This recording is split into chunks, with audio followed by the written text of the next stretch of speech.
உள்தணிக்கை என்பது வெறும் வழக்கமான செயல்முறை மட்டுமல்ல, நல்லாட்சிக்கான அடிப்படையாகவும் விளங்குகிறது. மேலும் பொது சேவை துறையில் உயர்நெறி காப்பாளராகவும் உள்தணிக்கை விளங்குவதாக பிரதமர் டத்தோஸ்ரீ அன்வார் இப்ராஹிம் வலியுறுத்தினார்.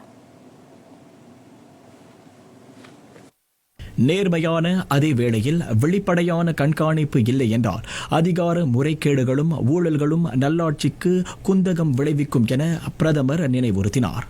தணிக்கை கழகங்களை வலுப்படுத்துவதில் அரசு தொடர்ந்து கவனம் செலுத்தி வருகிறது. 33 ஆண்டுகளில் தணிக்கை சட்டத்தில் முதல் முறையாக திருத்தம் செய்யும் முனைப்பும் அதில் அடங்கும். கடும் முறைகேடுகளை களைய பணிக்குழு அமைக்க பெற்றிருப்பதை டத்தோஸ்ரீ அன்வார் சுட்டினார். நல்லாட்சிக்கும் ஊறு விளைவிக்கக்கூடிய மீறல்களை முழுமையாக துடைத்தொழிப்பதில் அரசு கொண்டிருக்கும் கடும் போக்கினை புலப்படுத்துகிறது.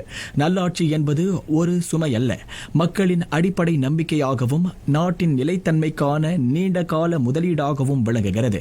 வழங்கப்பட்டிருக்கும் பொறுப்பு முழு உயர் நெறியுடன் நிறைவேற்றப்படுவதை உறுதி செய்யும் முக்கிய தூணாக உள்தணிக்கை விளங்குகிறது.